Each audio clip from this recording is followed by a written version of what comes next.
Hey guys, so my name is Stephen Gauchi. I'm the content creator and writer behind PHILOGOS. And today I'm going to be doing something new. I'm going to read one of my essays that I wrote back in July of this year. This essay is called The Array of Lenses. Now, this essay was inspired by a couple of different books, but two in particular that really lended some ideas to this essay were Maps of Meaning by Jordan Peterson and The Psychology of Intelligence Analysis by Heuer. Now, the main idea behind this essay is that we all view the world through a set of lenses, and these lenses shape our perceptions of what we see. Now, a lot of times these lenses help us focus in on certain pieces of information, but they also cut out a lot of information, and as a result, we don't get an accurate representation of reality. And so this can have a lot of different consequences in our lives. So what we want to do is increase the number of available lenses to us to view situations through. This helps us see our world more clearly. It helps us understand what's going on in our environment. And as a result, we can plan better. We can come up with better courses of action to solve our problems and accomplish our goals. Now, since July, I've read a couple other books, two more in particular that have some of the same ideas with this essay are The Righteous Mind by Jonathan Haidt and Intellectuals in Society by Thomas Sowell. So if you're looking for some other books to read, I highly recommend any of those four books. But yeah, we'll just get right into this essay, and I hope you guys enjoy.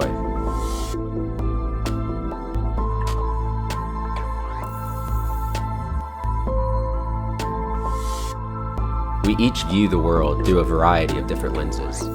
Some people have the ability to adapt their lens based on situation, or of viewing a situation through multiple lenses simultaneously. Other people simply view everything through one singular lens. The array of lenses available to us is based on our developed knowledge and experiences. However, many of us never take the time or effort to develop any other lenses. It takes conscientiousness and effort to view a situation from multiple angles instead of accepting information at face value. Those who can see the world through multiple lenses and from different perspectives have a much better understanding than those who only look at things from their singular point of view. We all know someone who views everything through the lens of politics. The same can be said for those who predominantly focus their attention through lenses of religion or specific academic fields. Some of us view the world through rose-colored lenses, while others see the world through the dark grime of malevolence and suffering. Regardless of what the lens is, our perception of the world is shaded by some belief or ideology. We cannot escape this, but awareness of this fact allows us to mitigate our biases to some degree. The lenses we use to view the world shape our perceptions of it. While they allow us to focus on certain details, they also inhibit other aspects, causing us to miss important pieces of information. Not all lenses are equal.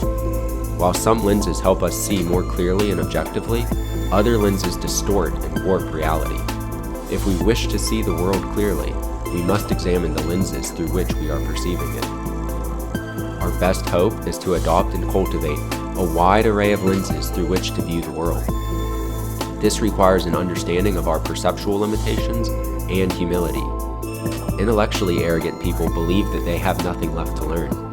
They shun self-reflection and self-education. We are these intellectually arrogant people most of the time. Those who believe that this is a description of some other group of people are guilty of this arrogance most of all.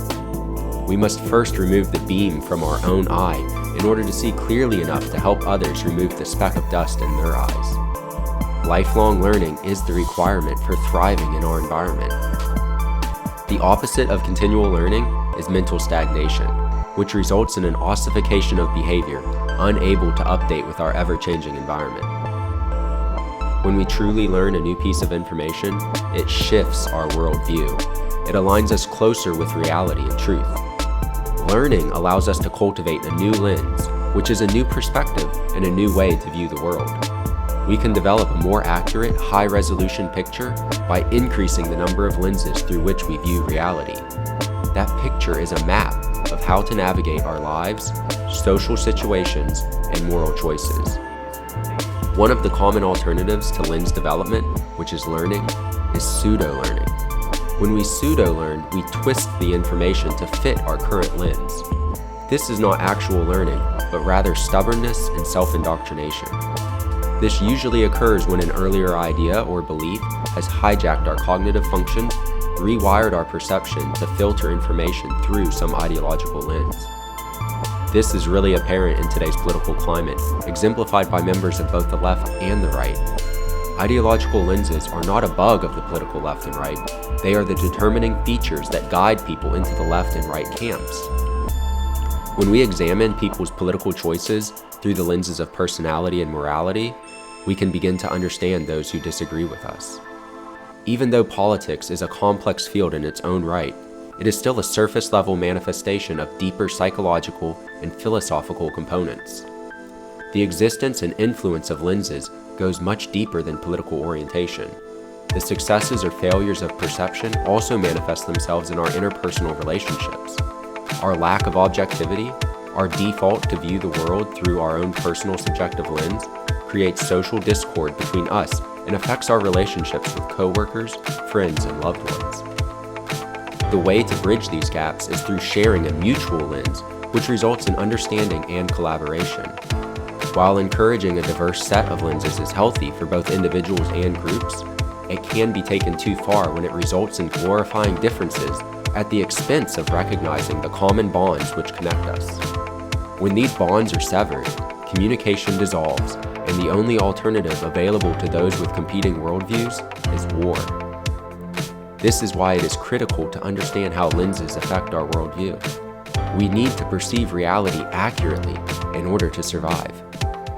At the most basic level of survival, we require the use of our senses to detect food. This was true for early hunter-gatherers, and it is still true for modern man. The accuracy of our perception directly correlates to our survivability. Beyond this, the degree of accuracy in our perception also correlates to individual flourishing. Perceiving the world accurately is, at a minimum, the first step toward achieving one's goals. Imagine hitting a target with one of your eyes closed, or while you are inebriated. When our perception is off, we miss the mark. Interestingly, the Greek word for sin is hamartia, which is an archery term that means to miss the mark. This idea suggests that morality is deeply connected to survivability. If you are a hunter, your survival ultimately depended on your accuracy, your perception, and your ability to hit the mark. Doing wrong is equivalent to missing one's target. In order to do what's right, one must have a clear view of the target, and one's aim must be true. Depth perception requires two eyes.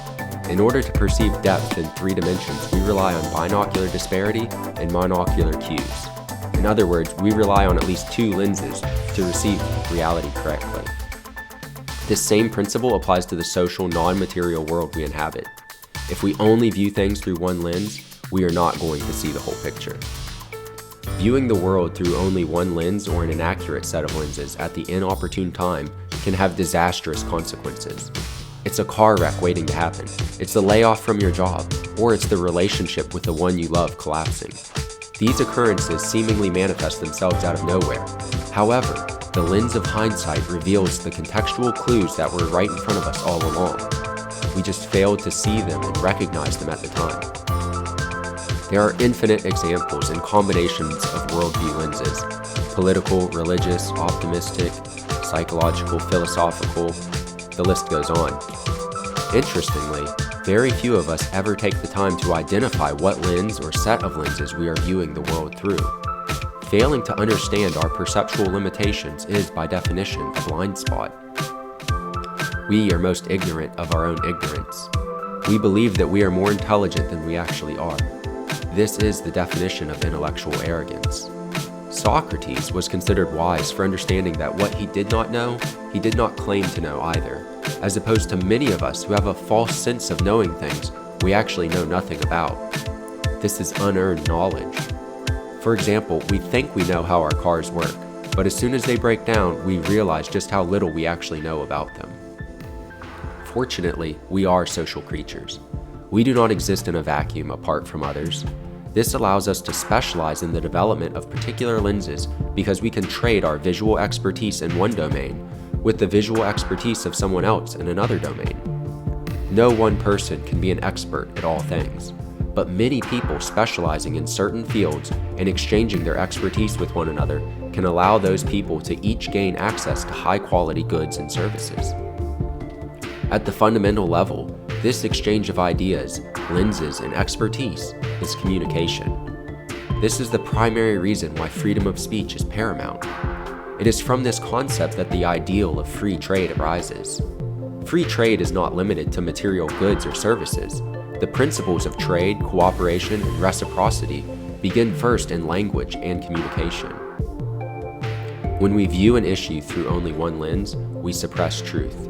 We twist reality to make it fit our worldview, and as a result, we see an inaccurate and incomplete representation of the world.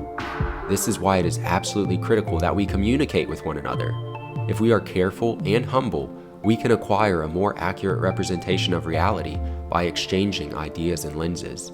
We can even develop within ourselves our own array of lenses through which we can view our circumstances and problems from multiple perspectives. When we take a step back and reflect on what lens or set of lenses we are using to perceive a problem, we give ourselves the opportunity to see reality more clearly.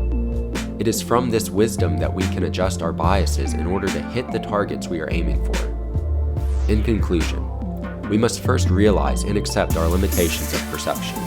Subsequently, we can cultivate a wide array of lenses to develop a more accurate representation of reality, a map.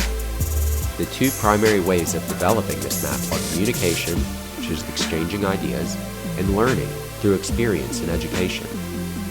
This map orients us in the world and guides us to physical and metaphysical destinations. We will not reach our goals if we have a bad map because we use the wrong lens. Instead, we end up lost and really confused about why we ended up so far away from our dreams. If our maps are accurate, we reach the place we want to be physically, socially, and spiritually. The evidence of utilizing the correct array of lenses is the achievement of one's goals. We create meaning in our work, our relationships flourish, and we find satisfaction in our lives when we see the world through an array of lenses. So again, if you guys enjoyed this essay, please check out those books that I talked about: Maps of Meaning, The Righteous Mind, Intellectuals in Society, and The Psychology of Intelligence Analysis. All of these books have a lot of great ideas in them. All right, so that was an array of lenses, and I hope you guys enjoyed it. If you did, please leave a comment and subscribe, like, follow, all that jazz. I really appreciate your guys' support, and let me know how I did. If you want to see more content like this, I'm happy to create it.